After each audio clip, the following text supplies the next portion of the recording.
What's up, y'all? Ropy here. Welcome back to Freeport Tech Dynasty. It is the off-season episode, and it is far earlier than I wanted to be doing an off-season episode for season 4 here. It is... I just didn't want to be doing an off-season episode already. If we made the assuming we made the college football playoff again, which we did this past season, I wanted to at least win one game, but alas, it did not go our way. We suffered a crushing loss to Kentucky, had an 11-point lead, I believe, in the fourth quarter, and the defense just couldn't hold. The offense stalled on the one drive we had to kind of ice it away. Didn't happen. Defense gave up another score, and we missed a field goal as time expired that would have forced overtime, but we shouldn't have even been in that position to begin with. And yes, I'm still quite upset about it. I am far from over it at this point. However, there is no time to be sad and wallow in our self-pity about the past. We have to think about the future in this off-season episode. The off-season has generally been kind to us, I feel, in this series. I feel like we've generally come up with a lot of talent in the off-season, mostly out of the transfer portal, but last off-season where our transfer portal class was good, but it wasn't like, as insanely good as some of our other transfer portal classes, I feel like. We still ended up with a true freshman in Viliami Queen that we were able to land during the off-season recruiting period. So, it's been kind to us for the most part. So hopefully we have another strong off-season here in Coach Ropy's tenure at Freeport Tech. We went 12-0 and then lost the conference championship game and then lost our first game in the playoff as the number 3 seed, finished at number 5. So a sad end of the year, really, for what could have been a truly special season, especially considering the talent that we had. And we'll move on ahead now, start the off season, and obviously that'll start with saying goodbye to a lot of talented players and seeing which of them want to transfer on us as well.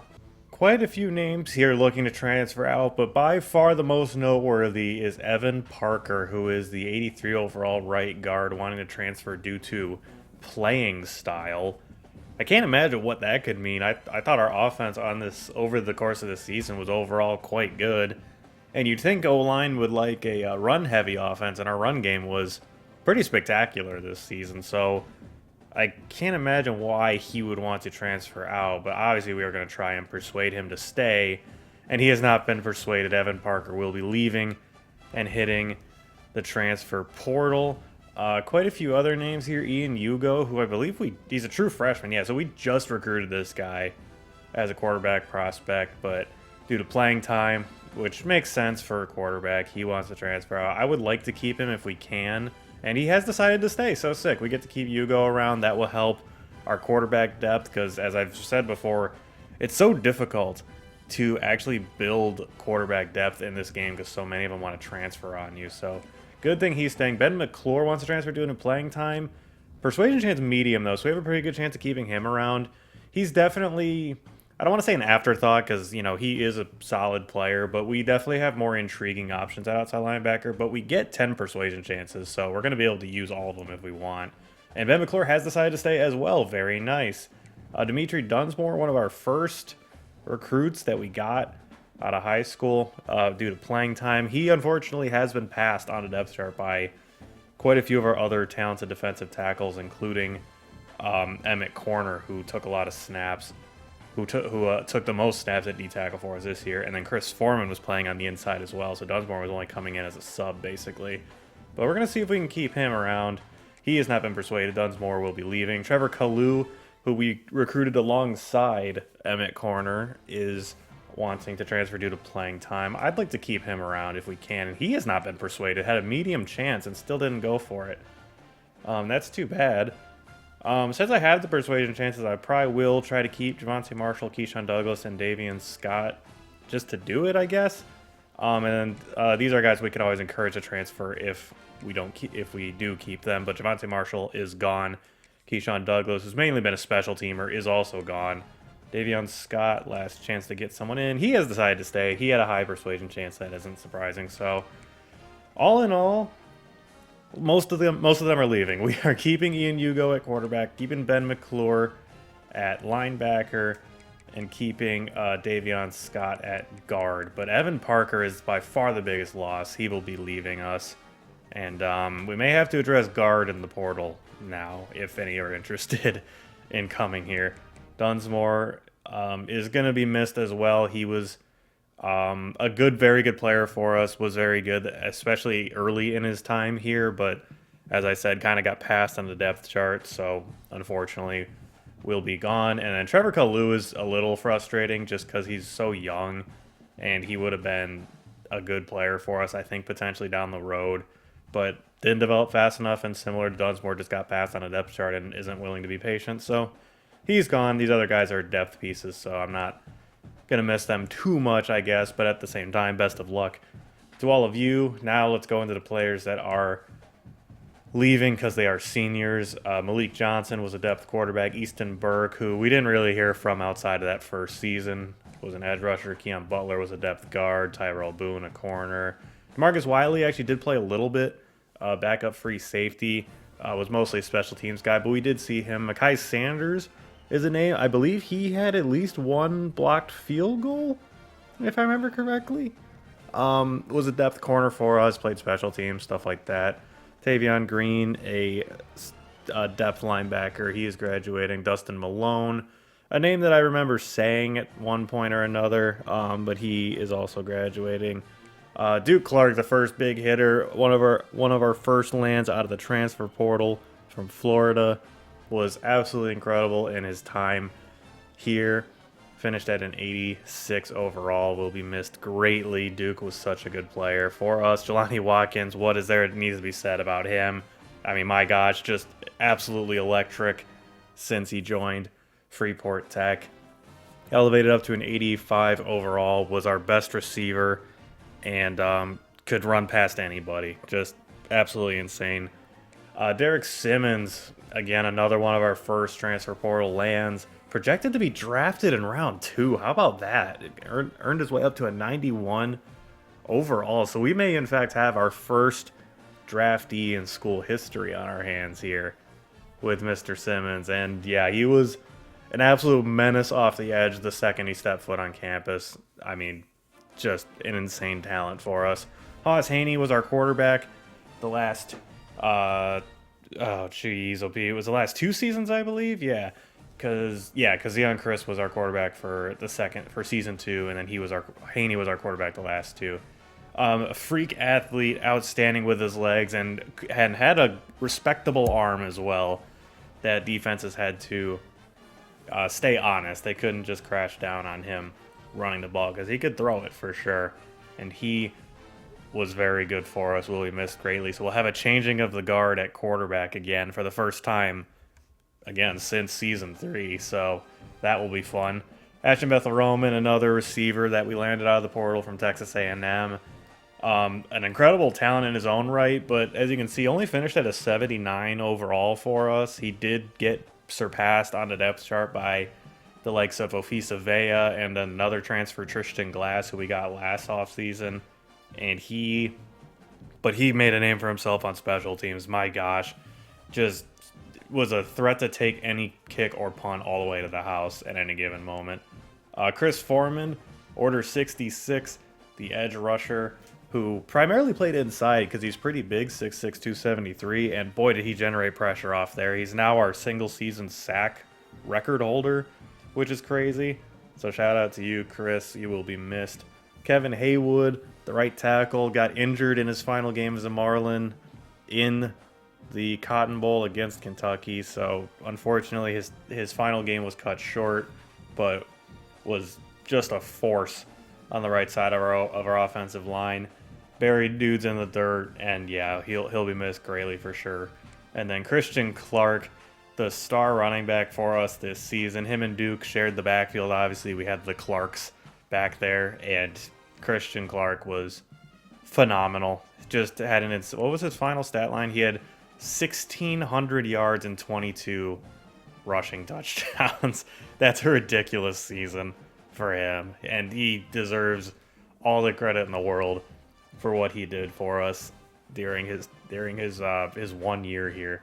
Just an insane talent, will be missed greatly for sure. Only one dude projected to get drafted in Derek Simmons, so I'm interested to see though if any of these other guys show up as like a late round pick, because that does happen. Just because none of them are projected to get drafted doesn't mean none of them will. Obviously, of the guys left here, I would say Christian Clark, Kevin Haywood, and Duke Clark are probably the most deserving. Oh, and Jelani Watkins, of course, duh. I mean, there's no way an NFL team is going to look at a guy like that with that kind of speed and not take a flyer on him late. So I think all those guys have a chance to get drafted here, but Derek Simmons looking like the only guarantee to get drafted. So a lot of talent leaving this season, man. It's sad we couldn't go out on a higher note with a conference championship or a playoff win or something. And they did go 12-0 in the regular season, though, and all these dudes deserve credit for it because they were all a huge part of why we were as good as we were this past season. How about that? We did, in fact, have 3 dudes get drafted out of Freeport Tech, the first 3 in school history. Derek Simmons did get drafted in the second round as he was projected. Shout out to you, Derek. Just an incredible talent. He will undoubtedly be incredible at the NFL level. Christian Clark snuck his way into the 7th round as well, the running back.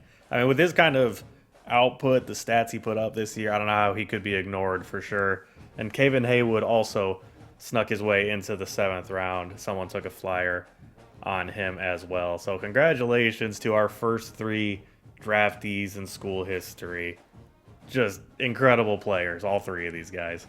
Oh baby, it is safe to assume the days of Freeport Tech not being on the map for transfers or freshmen or anything those days are long gone. We have a ton of fascinating transfers interested in coming to Freeport Tech, starting with the #1 player in the portal, Levi Colon. The stars don't mean a ton in the portal just because, like, 5-star portal guys like rarely exist, and there's a lot of 3s and 4s and all that, so the star rating's a little weird. But the #1 player in the portal, 6'3", 211, dual threat, and he's originally from Houston, Texas, which gives us a pipeline advantage. What an absolute opportunity for us to land an incredible player in the transfer portal. And so he's a guy that we are going after. Sammy Calamete, the will linebacker. He's a lurker, the #3 player in the portal, transfer from Katy, Texas. And yeah, we could use an outside linebacker. We've kind of struck out on a bunch of guys. Most recently, the what was his name? I already forgot. The Corliss something. He was a freshman that we were going after. He ended up being an elite dev. SMU stole him from us. So Calamete is now right near the top of our board. 6'2", 220. Not a huge guy, but I'm hoping that means he's going to come in with some speed. I don't usually scout a ton of transfers. I only do if my transfer list is small or if it's some specific positions and stuff like that. And actually, I did have some extra hours and I scouted a few guys, so you'll see them as we go through here. Javier Cherry and Jordan Crawford, the #4 and #5 player in the transfer portal, both defensive tackles. Our D tackle room is suddenly pretty thin. We basically have corner, Aurora, who we got as a true freshman, and then Jimmy Ruiz, who's coming in as a true freshman. So Aurora will be a redshirt freshman, I assume. I can't imagine he played much. And then we have like a depth guy, Omari Lewis, I believe is his name. So D tackle, a sneaky position of need for us in the portal. And these dudes both look awesome. Jordan Crawford, a massive human being at 6'3", 346. So I'm going after both of them. Hopefully we land at least one of them. Ian O'Keefe, #7 player in the portal, #1 receiver, 5'11", 164. Tiny little dude. But he has quite the interesting list of attributes and abilities here. He's got cutter and double dip, both gold. And then he's got his speed is not great, and by great I mean 90 plus. It's 88 speed. 87 acceleration, 80 catching, 85 catching traffic, 89 spec catch. But look at his route running. 93 short, 97 medium, 93 deep. This dude could get open against anybody, I feel like. And the only knock is that he's kind of a small guy and doesn't have that top end speed. However, I am very interested in what O'Keefe brings to the table, so we are going to be going after him. As you can see, all of these guys, except for I think one of the transfers that I have on my board, have us in their top group already. So the interest in Freeport Tech is sky high across the country. Dom McCroy, an edge rusher, an edge setter archetype, which I don't normally go for, but he is the 11th ranked dude in the portal and the -- 1 edge rusher. Would come in as a sophomore. 6'5", 243 is good size. I like tall edge rushers generally. They can generate a lot of leverage when they rush the passer. His pass rush moves may be slightly lacking just because he's an edge setter, but he looks intriguing, so we will be going after him. Raheem Stroud, the #2 corner in the portal, number 27 overall. You know I'm going to try and get elite corners in here, and Stroud looks like he could be that. I like the field archetype. I feel like they're usually pretty good at both man and zone coverage, which fits what we try to run defensively. 5'11", 168, not a big guy, but I'm not going to hold that against him too much when I think he could be a good player. Caesar Drake, a guard, a sophomore guard as well, so he would come in with 2 years of eligibility. 6'2", 309. Could be a plug-and-play guy at that right guard spot with Evan Parker gone if we were to land him. So he's an interesting target. Bo Jackson is in the portal, and we are his #1 school, the number 70 ranked running back in the portal. You know him from Ohio State in real life, and I know he's come up before in this series because I believe he was at like Marshall or something back when we were in the American, and we played against him. 6', 221. Obviously, we have the 2 5-star running backs that are coming in as freshmen, but I told myself before the offseason started, if there is an elite guy in the transfer portal, I would love to go get him, because ultimately they are true freshmen. It's hard to say with confidence they'll be able to hold up to the grind that is, the collegiate season.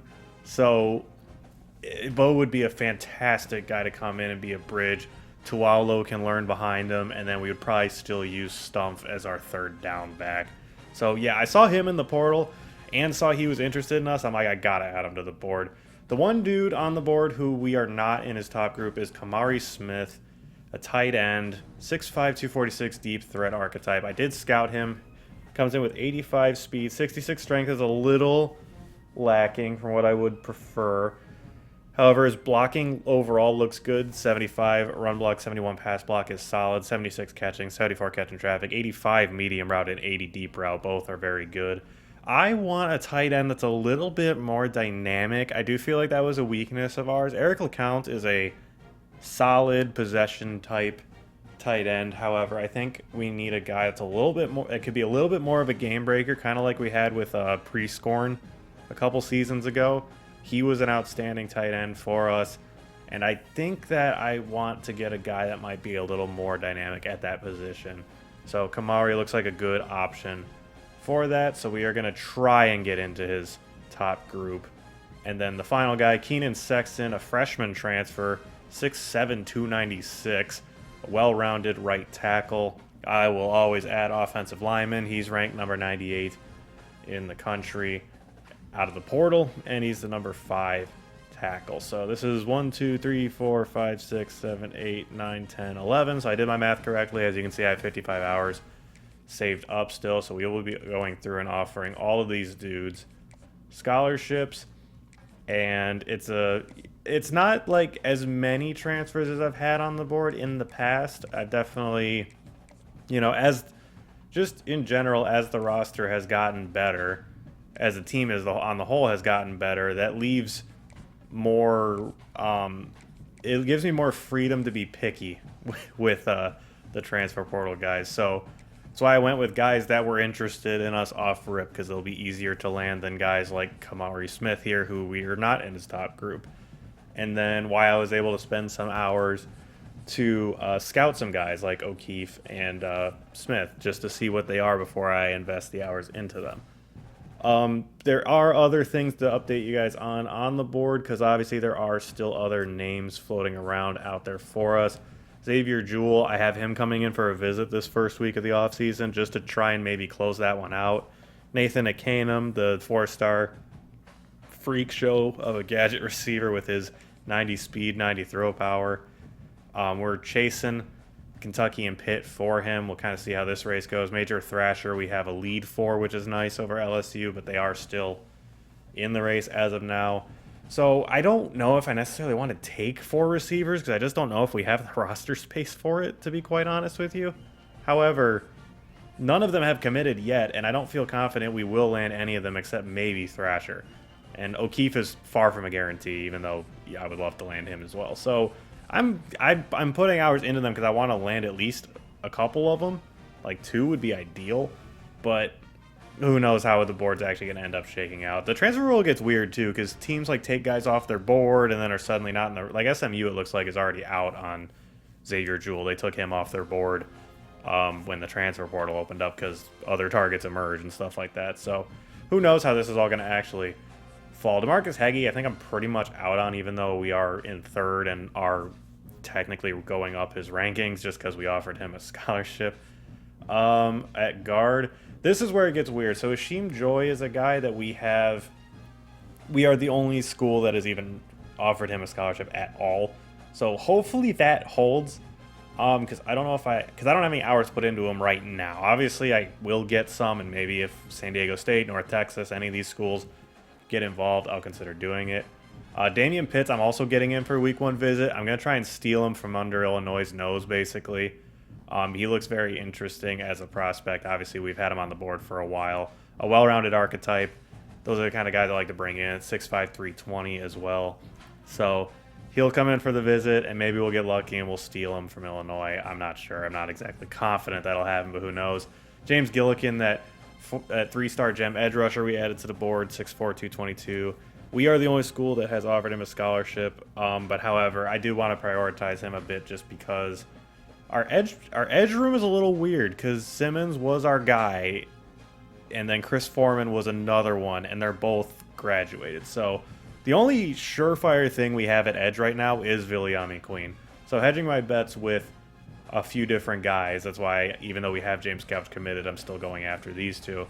It would be far from a bad idea. So Gillikin, I am still trying to get, and if no one else jumps in this race, I might take these hours and allocate them elsewhere, just where they might be needed a little more. The D tackles we already talked about. Reggie DeMorat is the other visitor I have coming in week 1. Going to try and steal him from Oregon, see if we can get lucky. He looks like a pretty solid talent at 6'5", 212. Just a tall as crap dude at linebacker with some abilities coming in as well. So we'll see. I'm not optimistic, but I'm just kind of trying it. The sway, as you can see, did end up working for him, but it was that last week, so we couldn't actually do anything with it once that happened. So I don't know. Not sure what the odds are we actually can do it, but who knows. Not going after any other mics. The 2 corners are still... See, this is another weird situation where, like, I added these guys to the board, and then now I'm kind of like, well, if I could get Stroud, I don't know how much I want both of them just because of roster space reasons.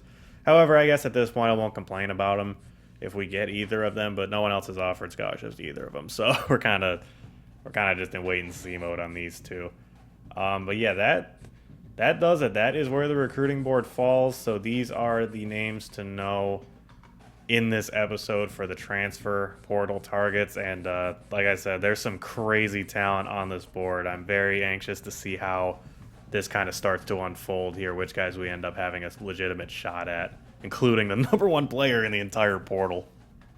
Oh, we got a commitment. We did it. We stole Damian Pitts right from Illinois by getting him in for a visit. How huge is that? The 3-star right guard from Bradenton, Florida.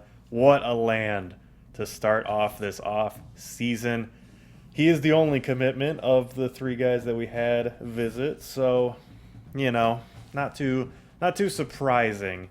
However, I guess I was hopeful maybe we might be able to get 2. But Damian Pitts is a great land at a position that's kind of a position of need for us all of a sudden, honestly, especially with Evan Parker jetting out in the transfer portal. So Xavier Jewell has reached his top 3. He was one of the other visitors, and we have opened up a gap between us and Duke. So we'll see if we can close that out. Major Thrasher reached his top 5 finally. Looks like LSU may have actually bowed out of that race, so we may not even need to invest in him anymore. James Gillikin has also reached his top 5. So that's cool. I guess that means we may not need to invest hours into him either, which is nice because it'll free up hours elsewhere. Levi Colon, as expected, intense competition for him. We're still stuck in 3rd place for him. Texas jumped out to the early lead. And a lot of these portal guys have reached their top 5 already. So that means we either gotta get them in for visits and guess at their hard sells. So this is going to be a stressful few weeks for me. The season itself gets stressful with the games, but honestly, nothing gets my heart going more than trying to navigate these 4 weeks of the transfer portal. It gets so crazy with all the names and trying to get everyone's hard sells lined up, and sometimes you got to guess at them for a guy that's really good. Like Cologne, we may have to guess at it if we want to try and catch up. It just gets crazy, man. Sammy Calamente, we jumped up to his top spot, which is sick as he reaches his top 5. Javier Cherry, we're number 1 for him as well. Michigan looks like our competition for him. Makes sense. He's from West Bloomfield. Dom McCroy has reached his top 5. We're number 1 for him. Caesar Drake has reached his top 5. We're number 1 for him. Bo Jackson, we are still number 1 for him as he reaches his top 5. Kamari Smith, we did get into his top 5, which is great. Because we were not even in his top 8 to begin with, so that's encouraging. Maybe we can actually get some movement for him. Keenan Sexton, we jump up to number 1 for him as well. Marcus Heggie has reached his top 8, and we are the only school that's offered him a scholarship all of a sudden, it looks like, so we may end up landing him more or less by accident. And then Raheem Stroud still in his top 8, but Alabama and SMU chasing us down for him. So a loaded first update here, and now the tough part. I gotta try and navigate all these names and all these priorities and see which guys I think we actually might be able to land here. Lots going on here on the recruiting trail in the transfer portal. So Levi Colon, Texas clearly is getting a lot of influence. I mean, he's from Texas. They have the Tier 5 pipeline. It isn't surprising.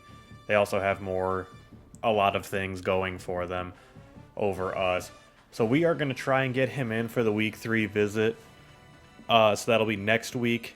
I basically just scheduled a crap ton of visits just now, so we'll go through them as we kind of go. But I did scout him, and look at that. 99 throw power with 2 years of eligibility left.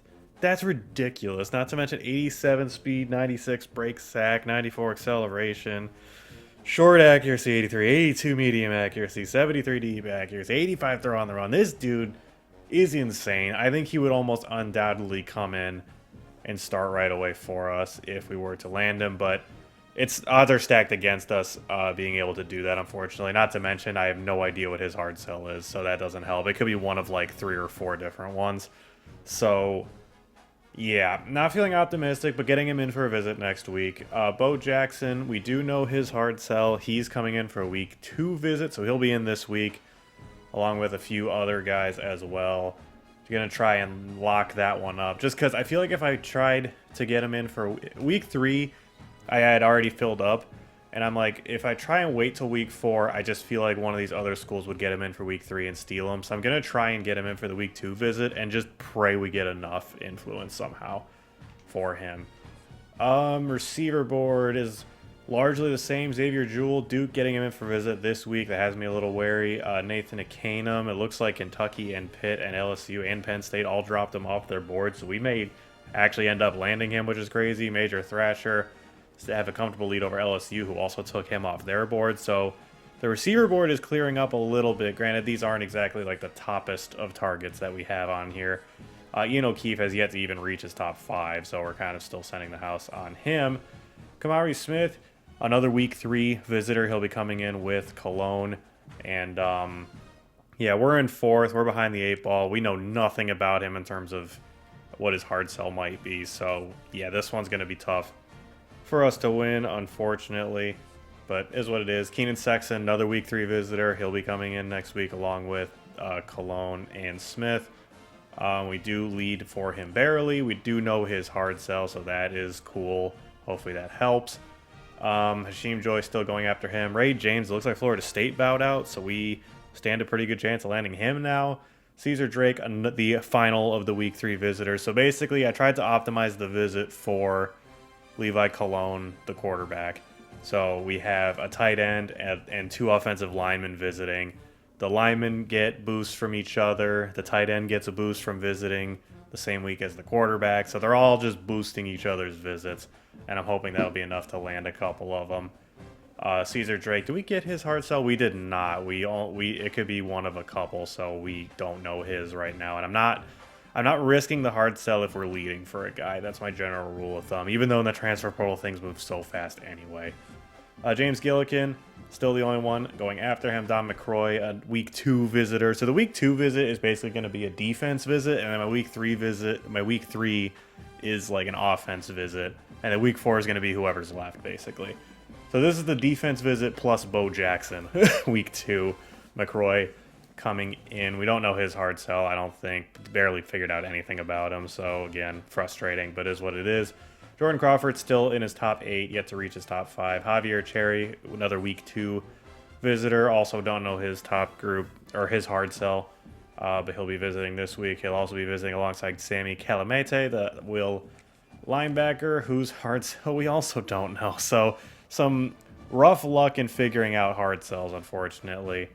But is what it is. Reggie DeMora, interesting thing with him, Oregon has bowed out of the race. They are not going after him anymore. But Auburn is still in pursuit, and they are right behind us at 3rd at the moment. So this one's going to come down to the wire, and if they get him in for a visit, because as you can see, we didn't get a huge boost from him visiting, unfortunately.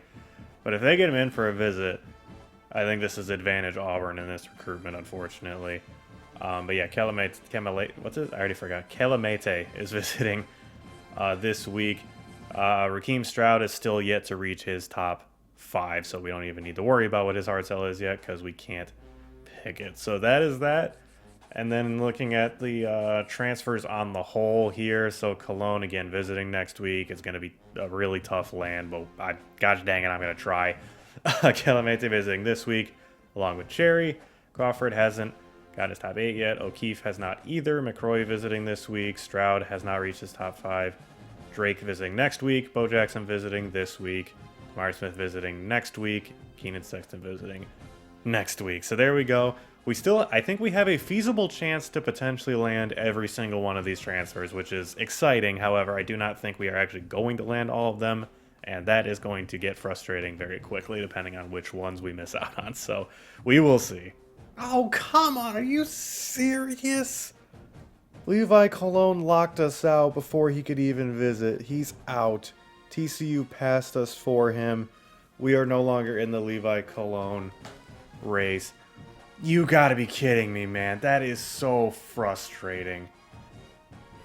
And Caesar Drake visiting this week, as he's still gonna visit. Obviously, all these dudes are still gonna visit. The other ones being considered, or that are considering us.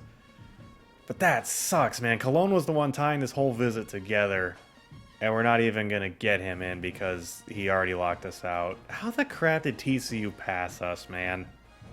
Come on. Oh my gosh.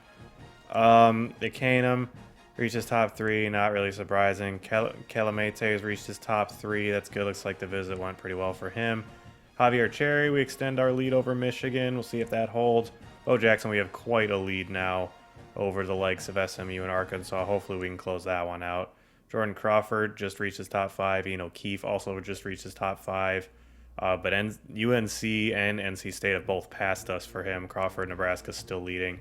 And Raheem Stroud, Bama passed us for him as he reaches his top 5. So, yeah, hard to feel good about any of those guys. But I am so frustrated and sad that Cologne's not even going to visit and give us a chance. Gosh dang it.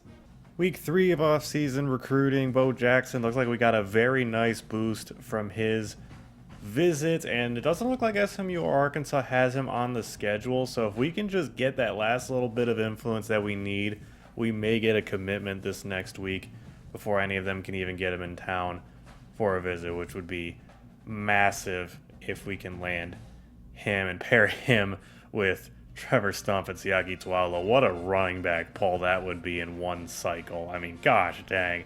Receivers. Xavier Jewell didn't quite get a huge enough boost with Duke for them to pass us, but we also haven't quite secured a commitment yet. I could see a recruiting battle opening here, and then it's just we're going to have to hope and pray we can hold off Duke for him. Nathan Akanum's looking good for him. Major Thrasher looking good for him still. Keefe, as we established, NC State and UNC are ahead of us, but we do have him coming in for the week 4 visit. Hopefully he doesn't lock us out before that visit like we just saw with Levi Cologne, because that would be annoying. Kamari Smith's had the visit this week. We got to catch Cincinnati, which is not going to be easy. DeMarcus Heggie, I did notice Louisville is in the mix for him, but now as things are not looking great for Kamari, I'm putting 50 hours into him now just because I had hours to spare, so I just said, screw it, I'll just put him in there and see what happens. So gonna try and still land him. Keenan Sexton set to visit. May get a commitment from him if it goes well enough. Kentucky getting a lot of influence though. Hasheem Joy still looking good for him. Ray James still looking good for him. Caesar Drake set to visit this week, and yeah, this is a full battle between us and 4 others Texas schools: SMU, TCU, Texas Tech, Texas A&M. So hopefully we can hold all of them off. Gillikin looking good for him still. McCroy is going to be tough. Bama's got him in for a visit this week. I gotta imagine they'll pass us for him, so we may have to consider McCroy a lost cause, but we are technically still leading for him. Jordan Crawford got him set to visit next week now since he reached his top 5. Javier Cherry, can we hold off Michigan or not? We'll see. He's not visiting there, at least not as of yet, so there's a chance, but obviously I expect them to get a lot more influence than we do week to week with him. Although we did figure out his hard sell, so we have that going for us at least.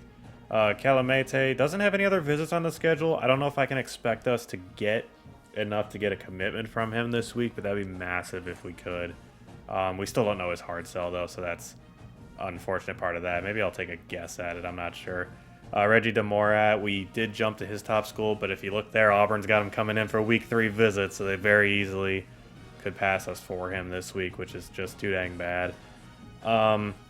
These two still no movement on Perfect or Smoot. Raheem Stroud, Bama passed us. We have him coming in for a week 4 visit. Hopefully we can stay in the race long enough to actually get him in for that visit. We'll have to see. And lastly, I just added this dude to the board, Sebastian Thompson. He's ranked number 138 in the entire portal. 6'2", 209 box specialist, free safety from Louisville, Kentucky. We're his top school, but I didn't add him to the board just because I was prioritizing other positions. But I added him to the board and scouted him. This dude has 96 speed and 98 acceleration.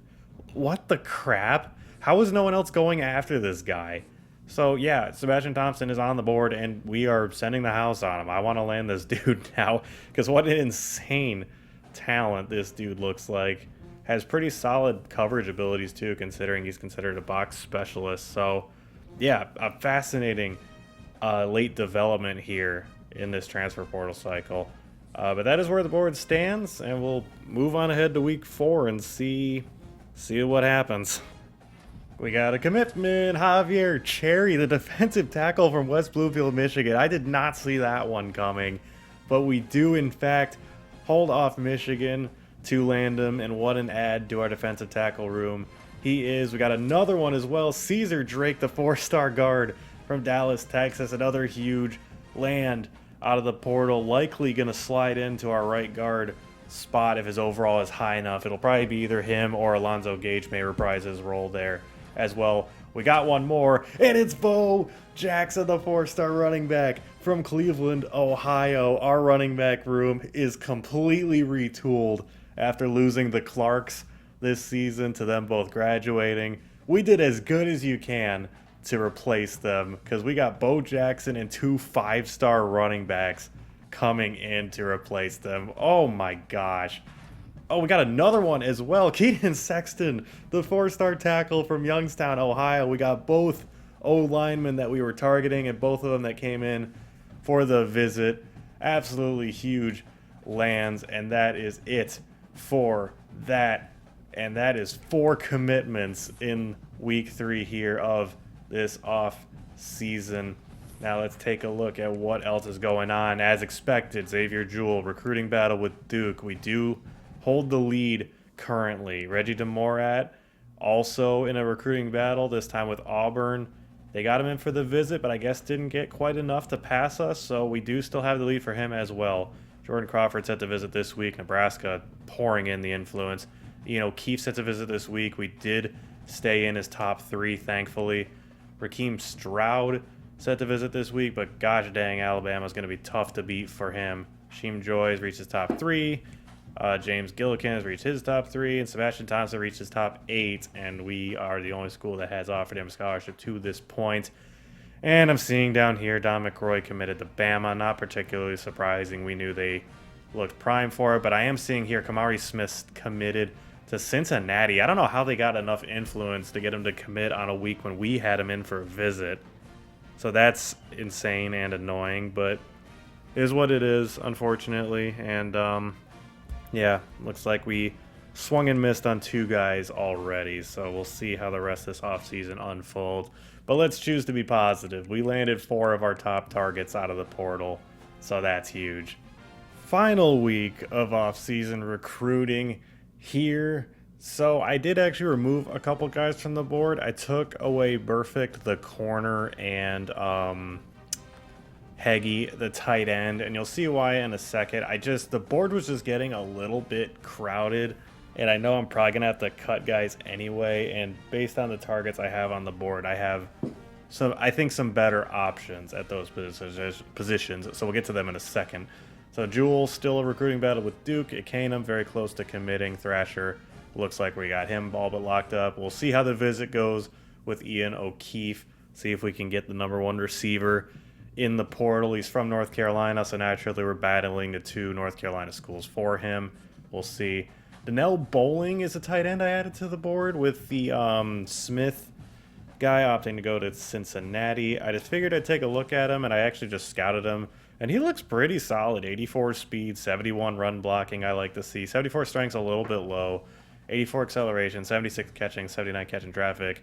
Short route 76, medium route 66. So not looking like he's going to be much of a downfield threat, at least not right away. But I like what I see. We are his top school, so I just threw him a scholarship, and we're going to send the house on him. The O-tackles are good. At guard, we're just loading up on guards. It looks like we're going to get a Sheem Joy and Ray James, the both of them. Edge, looks like we're going to get Gillikin, the gem edge rusher, so that's sick. D-tackle, we got Jordan Crawford set to visit this week. We'll see if we can beat out Nebraska for him. Reggie DeMorat's going to be a photo finish between us and Auburn in the recruiting battle. Calamete, we are still his #1 school, and gosh dang it, we are just a little sliver away from getting a commitment from the #3 player in the portal. But as you can see, Oklahoma has him coming in for a visit, so we'll see how good of a visit that ends up being. Because if it's a good one, they're going to steal him from us, which is very sad. I added 2 outside linebackers to the board because, honestly, we just need outside linebackers, man. I mean, I'll show you guys on this. The team needs look inflated because it's taking next year. It's advancing and taking into account next year already, so that's kind of annoying. But at Sam, we have Ostergaard, Kellogg, and McClure, and Ostergaard's a senior. And then at Will, we've only got Kafka and Carry-On, and they're both seniors, so we need to load up on outside linebackers all of a sudden. So I added 2 new guys to the board. Dwayne Chin is the first one. Looks like a solid all-around guy, younger as well, coming in as a sophomore, so he'll have 2 years of eligibility left, so he'll be a junior for us his first year.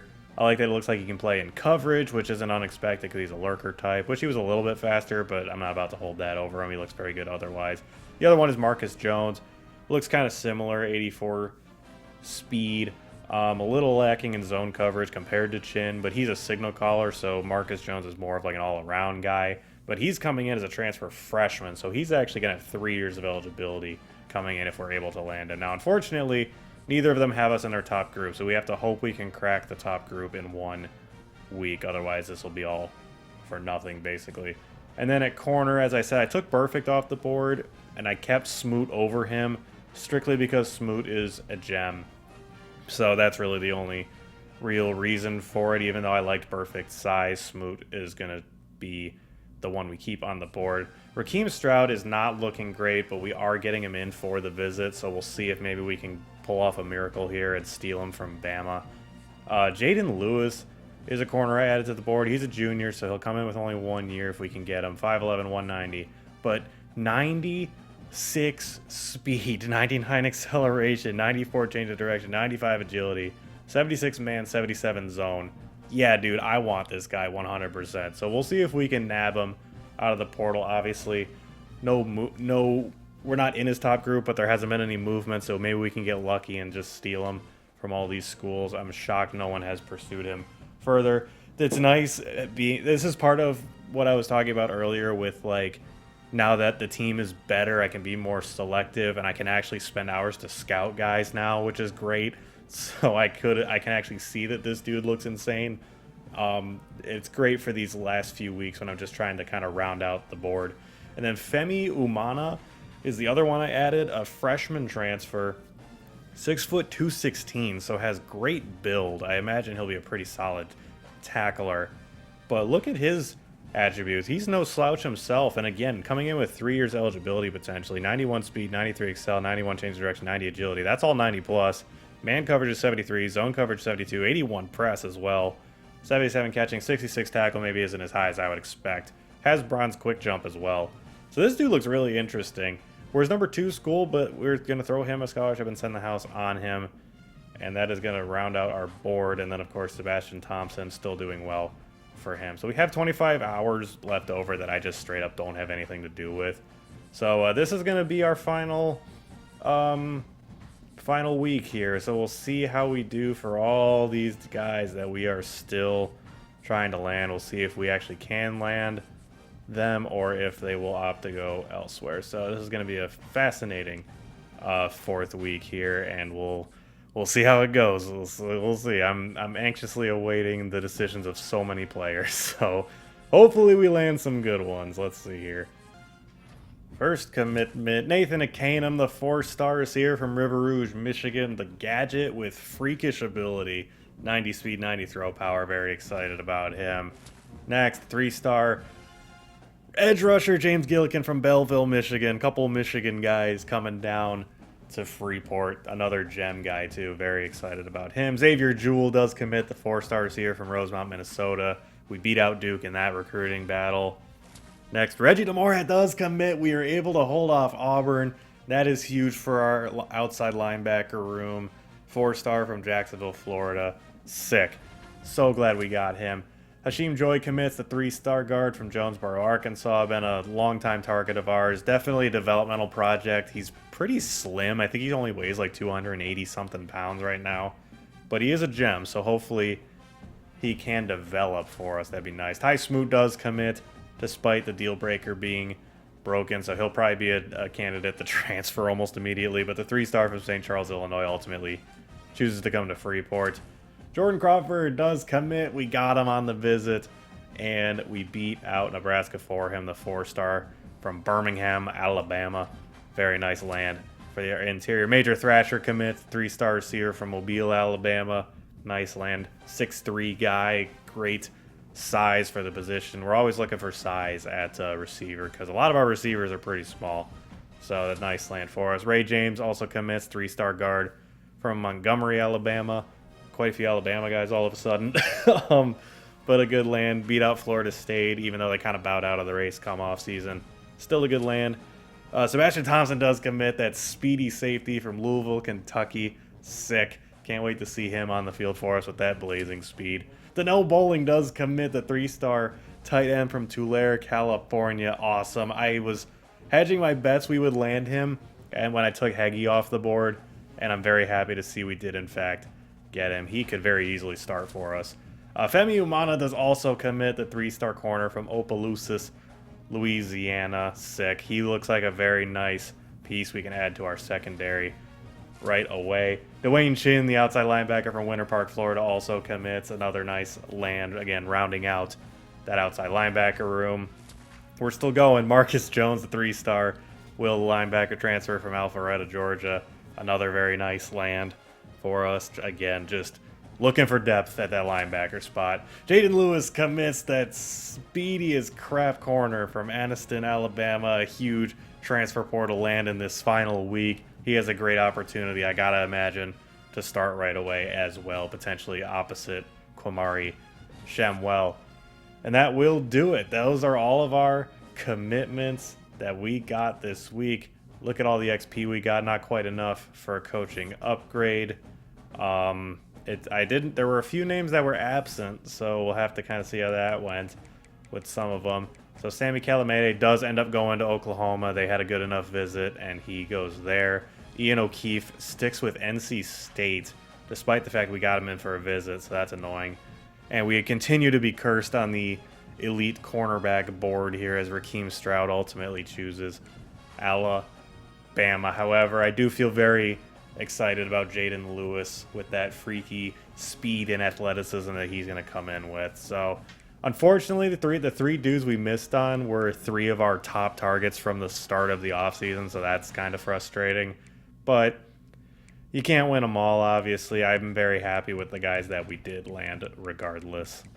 National Signing Day is here, so we're taking a look at the dev traits of the guys that we landed in the late period. Bo Jackson, an impact dev, will only get 1 year of development with us since he'll be a senior coming in, but still very cool. Xavier Jules, an impact dev, very nice. Nathan Akanum's a star dev. Oh boy, that's awesome. Can't wait to see how he develops for us. Major Thrasher, also an impact dev, very cool.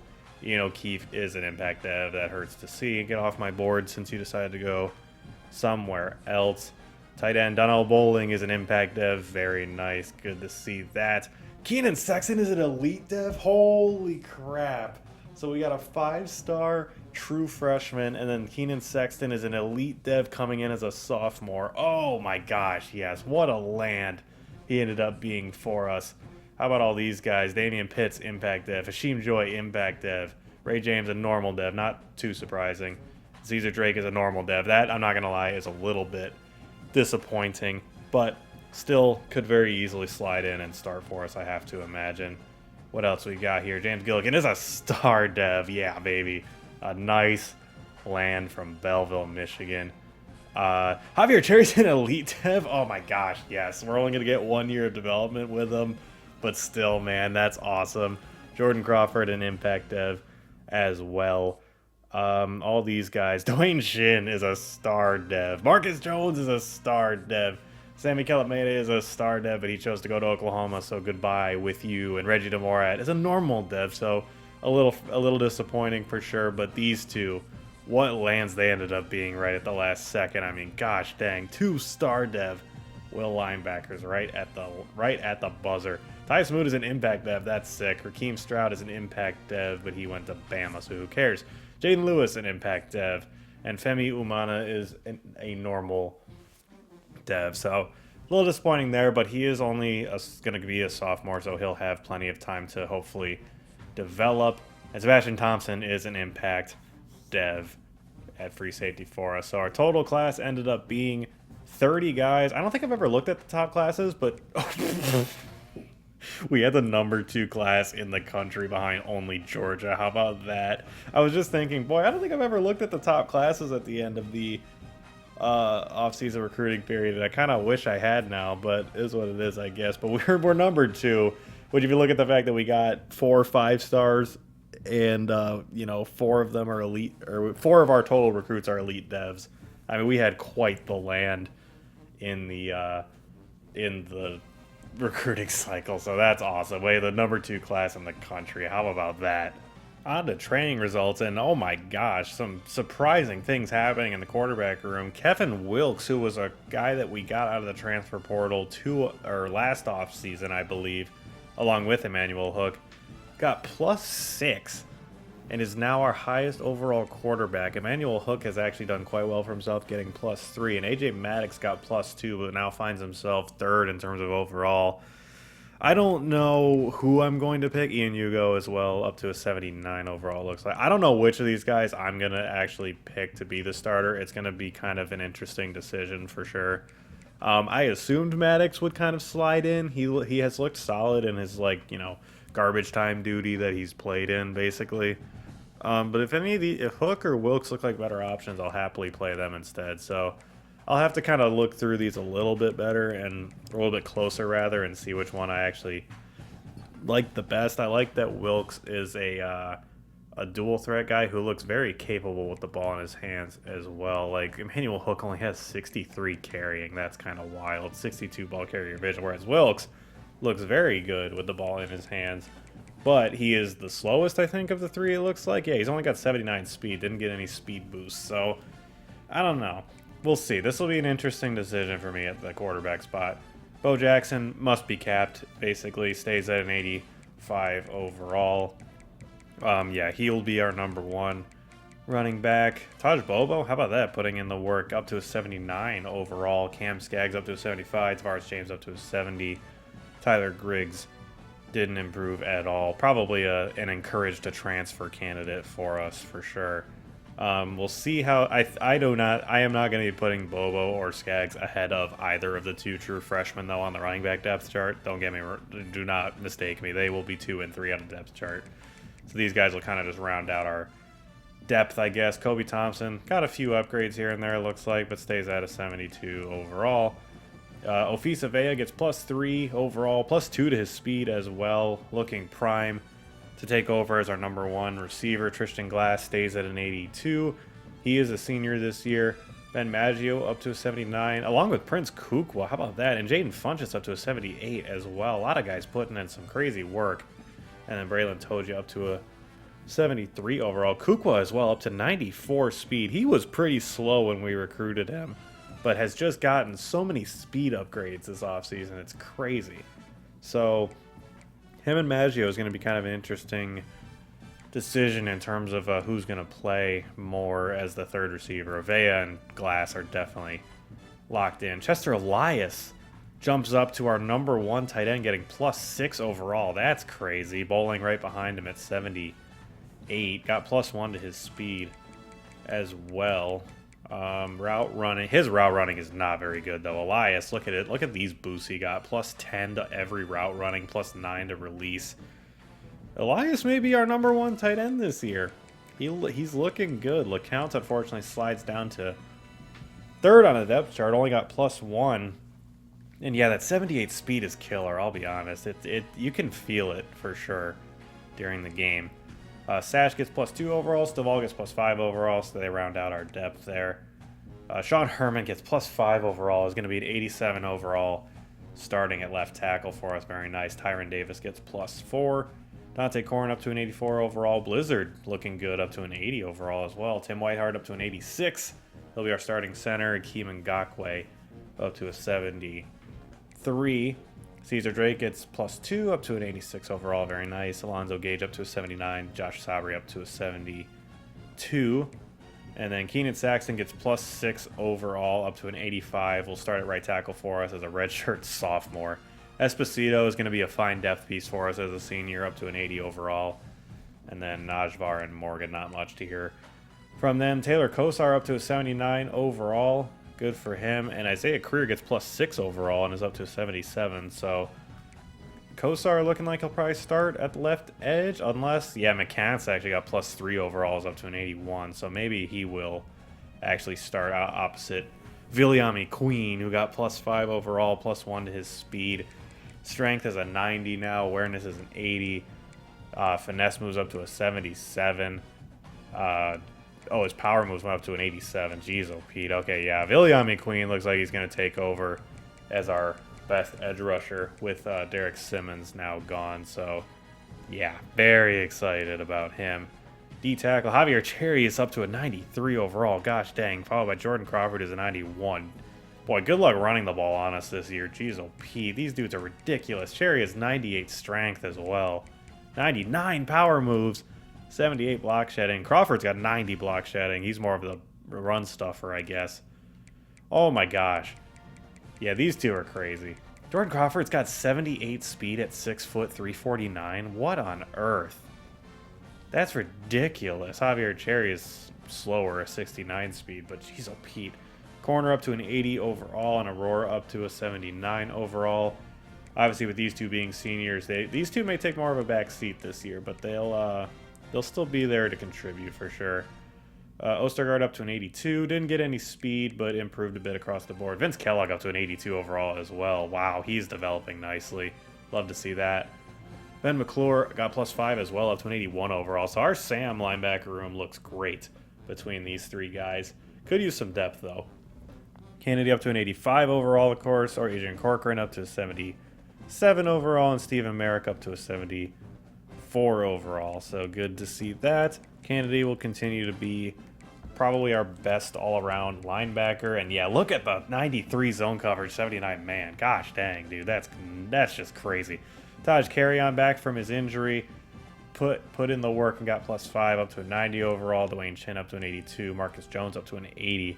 Chester Kafka up to a 78. So Kafka looks like he may ride the bench more this season, which is too bad because every time he gets in the game he makes plays, but maybe he still will find a way to make some plays for sure. Yeah, Jones looks like he could be adequate off the edge maybe as well. Interesting. Cornerback room, Jaden Lewis up to an 84, so he'll actually be our #1 corner this year, which is great to see. Did he get any better at coverage? It's like +2 to man, nothing to zone. Yeah, some minor improvements it looks like. Got up to 95 jumping. Nice. Kamari Shemuel didn't improve at all. He must have reached his caps at 81 overall. And then a lot of guys kind of all bunched together. Kevin Caudill is a 79, got +5 overall himself. Ray Pepper is up to a 79 as well. He'll probably still get the nod as our third corner because look at his coverage difference. 89 man versus 76 man for Caudill. And then their zone coverages are more comparable. But yeah, Pepper I probably will still give the nod. He's also a star dev, so I like him more to develop. Marquez Vick up to a 78 overall, but did get passed by Caudill, so we'll see how much he sees the field this year. Femi Umana up to a 78 overall. Sabro up to a 74. Thorne up to a 72. Didn't get any faster, though. And Quincy Tobin up to a 71. Free safety, Sebastian Thompson did not improve at all. He must be capped. Ben Addison got +2 overall, so not much to write home about from him. But obviously we expect John Merrill to see the field quite a bit. Paul Freeney, +1 to his overall, up to an 80. Still no speed improvements because I guess that's just the running bit with him. Cortez Brady up to a 74 overall, so he will be a solid backup. And Dennis Hicks, how about that? He was a guy that we kind of just got because no one else really wanted him, but he is an impact dev, and he got +5 overall to 74. So, yeah. So Freeney going to start his... he's got 99 jumping. Freeney's going to start his senior year at strong safety. And why would he not? He's just been such an insane player for us despite his physical limitations.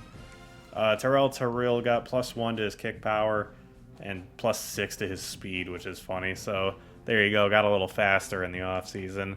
Terrence Reinbold got +3 to his kick accuracy, +2 overall. So there you go. That is the offseason training results. A lot of dudes put in a lot of work. And yeah, this team is looking pretty loaded with talent all of a sudden. We had a very successful offseason, I would say. Got to cut 9 guys to get down to the 85-man roster limit. So going to kind of go through here and see who to encourage to transfer. So Tyler Griggs is definitely one. Tavares James is a maybe. He's our 6th running back. He's a junior already. Probably won't see the field too much. But who else we got? A senior 63 overall center in Hayden Clark. Yeah, he's gone. Davian Scott, 58 overall senior right guard. He's gone. Antoine Morgan, 62 overall right tackle. He's gone. I could consider Najvar as well if I feel like I need to. Miles Caldwell, he's not going to see the field. Will be gone. Amari Lewis, same thing, 57 overall. Kareem Wallace, same exact thing. He's gone. Only got to cut 2 more now. Can't really afford to cut any linebackers. We barely have enough to field a normal amount. Kafka technically could be, but I really don't want to cut him, to be honest. Cornerback. Stephon Thorne is a great cut candidate. He's a junior. Hasn't developed much. We didn't expect him to, really. I think he's only a normal dev anyway. He was kind of a guy we took super late in our first or second recruiting cycle. So yeah, he will be gone. How many corners? We got 9 corners, it looks like. I don't hate that, I guess. Oh, Jalil Patterson is a great candidate for our final cut. So yeah, that'll be that. Jalil Patterson is a senior, won't be seeing the field here, so that leaves us with the 3 free safeties of Sebastian Thompson, John Merrill, and Ben Addison. So yeah, that'll do it. We are now down to 85. That was a pretty painless process. Holy crap, there you see our new overall. We're up to an 89 overall team with an 89 offense and a 91 defense. That's insane. But honestly, with the high-level talent we got out of the transfer portal, it isn't like the most surprising thing in the world, for sure. But I'm still shocked at that jump over one season. That's ridiculous. And we start at number 11 in the country as well, it looks like. So, gosh dang, I didn't see that kind of jump coming, but I'm super excited now. Here is the schedule we'll be going with. So we start week 1 with a rivalry game against the Houston Cougars at home. So that'll be a very interesting way to start the year with a rivalry. Then we will host Northwestern from the Big Ten at Rob Jones Stadium. Then we hit the road to take on the LSU Tigers at Tiger Stadium. That game is going to be a crazy one. It's a very tough environment to play in. It'll be an early test for us for sure. Then on the road to play Texas Tech, get a bye week 5. Home against BYU, then at Utah, so back-to-back against the Utah schools. Get West Virginia at home, play Clemson at home, currently ranked number 7. We'll see if that ranking holds, but could be a very interesting late-season matchup, or I guess mid to late season. Week 9's not late season, but it should be a very interesting game. Then at Kansas, home against Oklahoma State, and then on the road the last 2 weeks at Arizona State, and then at Colorado to end the year. So if my math is correct, I believe this is 6 and 6 home and road games, and this will be the schedule we rock this year. Here is the board we'll be starting with in terms of the freshman recruiting. So a 4-star gem pure runner quarterback, Amani Cashman, with 90 speed, and we did learn that he has star development. So I think we have our OC has like that ability unlocked for quarterbacks, because it's the second season in a row we've learned the dev trait of a guy before we got or like when we initially scouted him. So we are throwing a scholarship his way 100%. Monty Marvin, a nice option as well with 89 speed, 84 throw power. They both have 84 throw power, and their accuracies are similar as well. Cashman obviously comes in with more abilities, and we unfortunately are not in his top group, whereas with Monty Marvin, we are actually his number 2 school. So he will be our other option at quarterback.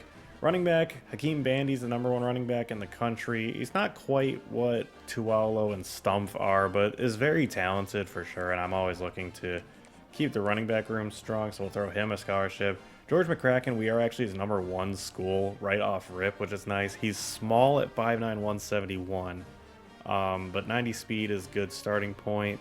Change of direction 86, juke and spin are decent, things like that. So we'll throw him a scholarship as well. Wide receiver, the number 1 wide receiver in the class, number 6 overall, regardless of position. Finau O is interested in us, 5'10", 180 from Round Rock, Texas as well. So we have a nice pipeline there. 94 speed is awesome. Good route running as well, except for short route running is a little behind the others, but still very good. 90 spec catch is crazy as a freshman. So he looks awesome. We're throwing him a scholarship.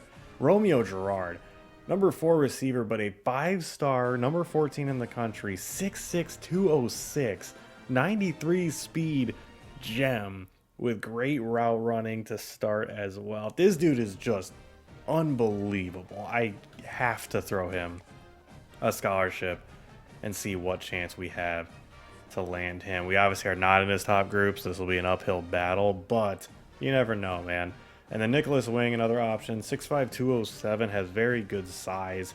That's the reason he's on the board. He's not quite the athlete that like a Romeo Gerard is, but still looks solid. 86 speed, 90 acceleration, 83 catching, 80 catching traffic, 85 spec catch. Route running is solid to start as well. So we're going to throw him a scholarship as well. Tight ends, Junior Flemister is on the board and is interested in us. However, he's a gritty possession like Eric LeCount, so his speed is just not great. However, of the tight ends that have us in their top group, he's among the best. So we're going to throw him a scholarship. The other one is a pure blocker. So, like, if we want a guy that has some receiving chops, it looks like Flemister may have to be the one. Even though I'm not enthused about it. Now, the other tight end is the #1 tight end in the class, Tyreek Aviles from Upper Marlboro, Maryland. 6'5", 227, gem, 85 speed, 83 catching, 74 catching traffic, medium route running, 72, 89 acceleration. This dude looks awesome. We'll throw him a scholarship. He's the pipe dream option at the position. We'll see. I'm not optimistic, but you never know. We got a couple tackles on the board. Dalton Abrams, the #1 tackle and #2 player overall in the country. We are in his top group. We're #6. Quincy Newton, we're also #6 for him. #10 tackle. And then Prince Chosen, #2 tackle. We have a pipeline, which is why I added him to the board, and he's well-rounded. And our tackle room could use some assistance, but they all look very good. Some of them have abilities. Chosen doesn't have as many abilities as you'd like from the #2. Or no, sorry. Yeah, from the #2 prospect at the tackle position, but still looks like a very good player, kind of good at everything as the well-rounded guys typically are. But Quincy Newton and Abrams come in with great abilities. So we'll throw all these guys scholarships, and that will be that at the tackle position.